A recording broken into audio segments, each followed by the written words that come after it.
Haryana Sikh gurdwara management committee के election होने वाले हैं, जिसे लेकर सिख संगत की वोट बनने का कार्य चल रहा है। वहीं किसानों के राज्यपाल के नाम उपायुक्त अंबाला को ज्ञापन सौंपते हुए कहा कि उन्हें वोट बनाने के लिए जो समय दिया गया है वह बहुत कम है। इस समय सीमा में ये कार्य पूरा करना काफी मुश्किल होगा। उन्होंने मांग की है कि सरकार इस समय अवधि को नवंबर माह तक बढ़ाए। वाहिगुरु जी का खालसा, वाहिगुरु जी की फतेह। आज हम डीसी साहब के पास एक मांग पत्र लेके आए हैं, जो हरियाणा में गुरुद्वारा प्रबंधक कमेटी की चुनाव के लिए हमने मुहिम छेड़ रखी है, जिसके फलस्वरूप हरियाणा सरकार ने उसकी वोटें बढ़ाने का काम शुरू किया है।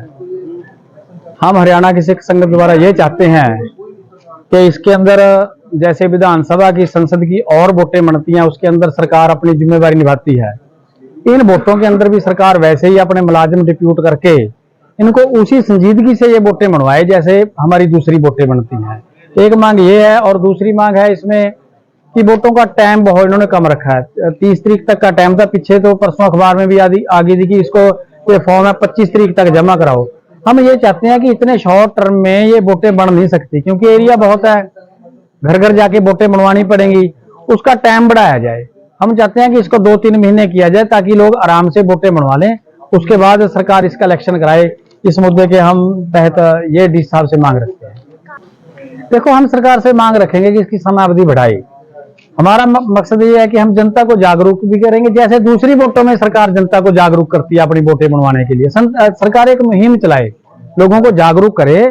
ये हमारी एक उच्च संस्था है जिसके तहत गुरु ग्रहों का प्रबंध देखा जाता है। तो हम सरकार से अपील करते हैं कि जैसे दूसरी वोटों के लिए सरकार लोगों को जागरूक करने के लिए मुहिम चलाती है, इसमें मुहिम चलाए और सिख संगत का साथ दे सरकार अपने एम्प्लॉय डिप्यूट करके।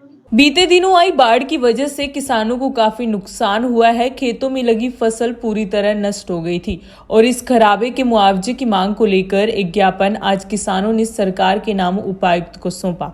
उन्होंने कहा कि सरकार सिर्फ आश्वासन दे रही है, पर हमें जमीनी हकीकत कुछ भी दिखाई नहीं दे रही। आज किसान यूनियन शहीद भगत सिंह डीसी साहब के माध्यम से राज्यपाल के नाम एक संयुक्त मोर्चे की काल प्रज्ञापन देने पहुंची है। संयुक्त मोर्चे की जो मांगे हैं, जो बाढ़ प्रभावित इलाके के अंदर किसानों की जमीन का नुकसान हुआ है, फसल का नुकसान हुआ है, और जो बांध टूटे हैं उनका रखरखाव और बांध बांधने के लिए, और किसानों को उनकी खराबे की भरपाई के लिए, और जिन किसानों के मजदूरों के मवेशी मर गए उनको मुआवजा दिलवाने के लिए, और गरीब परिवारों के जो मकान क्षतिग्रस्त हुए हैं बाढ़ से, उनको मुआवजा दिलवाने के लिए आज हम डीसी साहब के माध्यम से राज्यपाल के नाम ज्ञापन दे रहे हैं। सरकार के पास हमने कई बार ज्ञापन दे चुके हैं, सरकार तक बात पहुंच गई है, लेकिन जो प्रशासनिक अधिकारी हैं वो हमारे को कहते हैं कि जो रिपोर्टें हैं वो सरकार तक अभी कुछ चंद दिनों में पहुंची हैं। रिपोर्ट पहुंचने के बाद सभी को बनता उनका मुआवजा दे दिया जाएगा।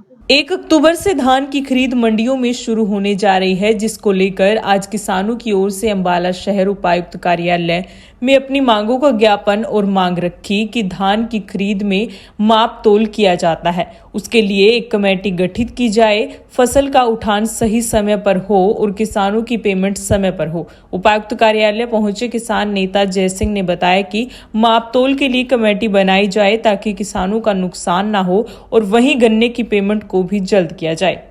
ये जो ज्ञापन है ये डीसी साहब को देना है। मंडी की जो धान की खरीद है उसके बारे में 1 तारीख से सरकार खरीद करने जा रही है, और उसके माप तोल के अंदर जो यहाँ पे गड़बड़ी होती है उसके अंदर हम डीसी साहब से कहेंगे कि एक कमेटी गठित की जाए, और ताकि हमारे किसानों को नाप तोल के अंदर कोई चूना ना लगा सके, और सही टाइम पर उसकी जो उठान हो वो भी सही समय पर हो, और पेमेंट के बारे में भी जो सही समय पर हमारे किसानों की पेमेंट हो। और एक गन्ने की एक समस्या है नारायणगढ़ शुगर मिल की, उसका 20 तारीख को सरकार ने कहा था कि हम जो बकाया पेमेंट रह रही है वो किसानों के खाते में डाली जाएगी, और अब तक उसके ऊपर सरकार ने कोई संज्ञान नहीं लिया। हम सरकार से निवेदन करेंगे और डीसी साहब महोदय से भी निवेदन करेंगे कि गन्ने की पेमेंट के ऊपर भी जल्द से जल्द संज्ञान लिया जाए और किसानों के खाते में ये पेमेंट डाली जाए और जो हमारी ये मंडी वाली समस्या है ये भी रल मिल के हम इसको सॉल्व करेंगे ताकि हमारे किसानों को कोई भी मंडी में दिक्कत ना आए।